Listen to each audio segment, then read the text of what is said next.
How prison food in Rikers Island, UK and Europe is used to control human behavior. Food changes how people think. Not metaphorically. Not emotionally. Biologically. Inside prisons, where choice is removed and routine is enforced, food becomes more than fuel.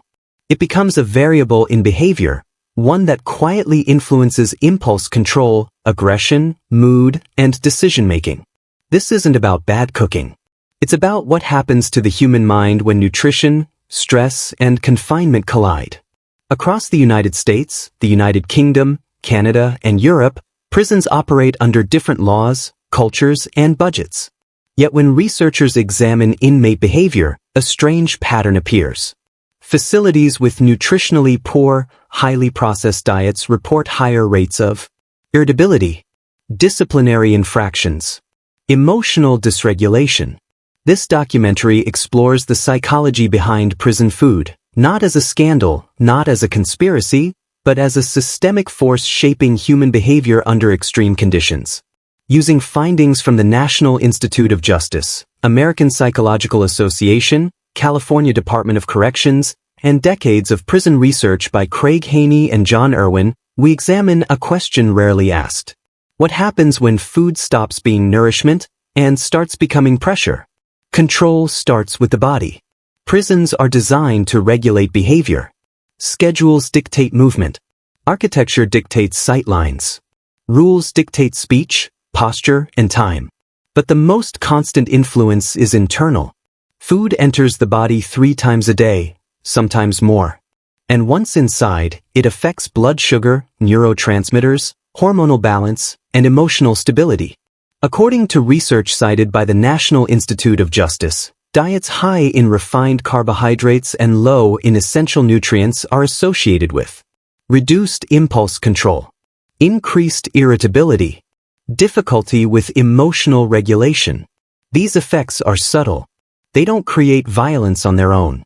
But in environments already saturated with stress, hypervigilance, and social threat, they lower the threshold. Psychologist Craig Haney, whose work on prison environments is widely referenced by the APA, describes incarceration as a state of chronic psychological pressure. Under that pressure, even small biological stressors matter. Food becomes one of them. A realistic inmate experience. In a medium security facility in California, an inmate interviewed during a post-release behavioral study described a pattern that didn't feel dramatic, just constant. He didn't talk about hunger. He talked about edge. Meals were filling but repetitive, heavy, high in starch, low in variety. After eating, he felt sluggish. Later, irritable. By evening count, small frustrations escalated faster than he remembered from life outside. No one told him the food affected his mood. No one needed to. As noted in California Department of Corrections health assessments, inmates frequently report gastrointestinal discomfort, fatigue, and mood swings, symptoms consistent with nutritionally imbalanced diets under stress. The behavior that followed was not explosive. It was reactive. The psychological mechanism. The American Psychological Association has documented how prolonged stress alters the brain's executive functions, particularly in environments where individuals lack autonomy. Nutrition interacts directly with this process. When blood sugar spikes and crashes repeatedly, emotional regulation weakens. Cognitive flexibility narrows. Threat perception increases. In free society, people compensate with choice, exercise, rest, different foods. In prison, there is no compensation. As sociologist John Irwin observed in his work on institutionalization, prisons condition individuals to respond, not reflect. Nutrition doesn't cause this, but it amplifies it. And this is where the system becomes self-reinforcing. Poor diet contributes to irritability. Irritability leads to infractions. Infractions justify harsher control.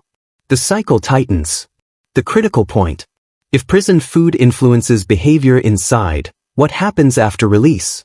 Does the psychological impact end at the gate? Or does it follow people back into society? Because the data suggests something unsettling.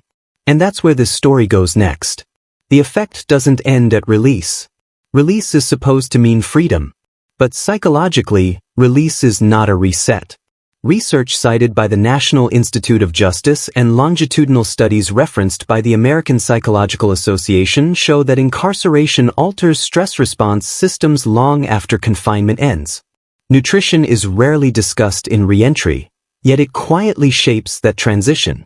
Former inmates consistently report a strange disconnect in the first weeks outside.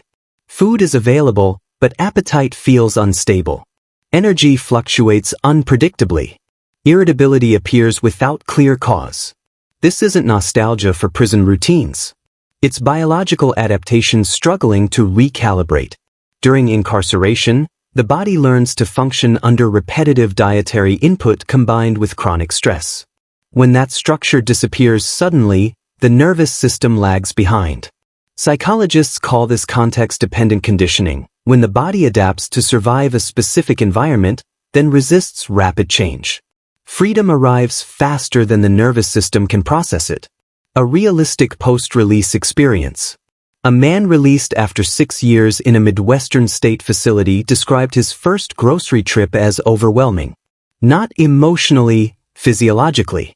He bought foods he remembered liking, but his body reacted differently. Sugar made him anxious. Heavy meals made him lethargic. Skipping meals triggered irritability that felt disproportionate. He didn't understand why until a reentry counselor explained something simple.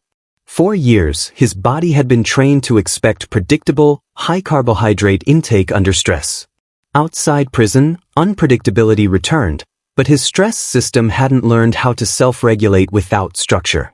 This aligns with findings from Chicago Crime Lab research on reentry challenges, which emphasize that behavioral outcomes after release are shaped by physiological stress adaptation, not just personal choice. Institutionalization from the inside out. Prison changes behavior in visible ways. But the deeper transformation happens internally. Craig Haney's work on institutionalization explains how long-term confinement conditions people to respond automatically to authority, threat, and scarcity. Food plays a subtle role in this conditioning. When meals are non-negotiable, devoid of personal meaning, they reinforce a psychological lesson. Control comes from outside the self. This matters because autonomy is central to healthy decision-making. According to APA research, environments that remove choice over basic needs reduce self-regulatory capacity over time. People become reactive, not reflective. Nutrition doesn't just affect the brain chemically. It reinforces the psychological structure of the institution itself. Why this matters for public safety? This is where the conversation shifts. Because prison food is often framed as a cost issue, or a moral issue, or a punishment issue. But psychologically, it's a systems issue. If incarceration environments unintentionally weaken emotional regulation, then reentry programs are forced to compensate later, often unsuccessfully. The National Institute of Justice notes that behavioral instability during early reentry correlates strongly with technical violations, emotional outbursts, difficulty maintaining employment. These outcomes are rarely linked back to nutrition. But the chain exists. What the data does not say. This is important. The research does not claim that prison food causes crime. It does not argue that diet excuses behavior. It does not suggest malicious intent behind every policy. What it shows is more uncomfortable. Systems designed for efficiency often ignore biology. And when biology is ignored long enough, behavior shifts. As John Irwin warned, prisons don't just punish acts, they shape people. Every input matters, including the ones most easily dismissed. Food is one of them. The quiet question. So here's the question that remains. If we know that stress, confinement, and nutrition interact to influence behavior, and if the goal of incarceration includes public safety after release, why is food treated as irrelevant? Because the most powerful systems don't rely on force alone. They rely on environment. And environment always leaves a mark. If you value deep, research-based documentaries that explore how systems shape human behavior, not headlines, not outrage, consider subscribing.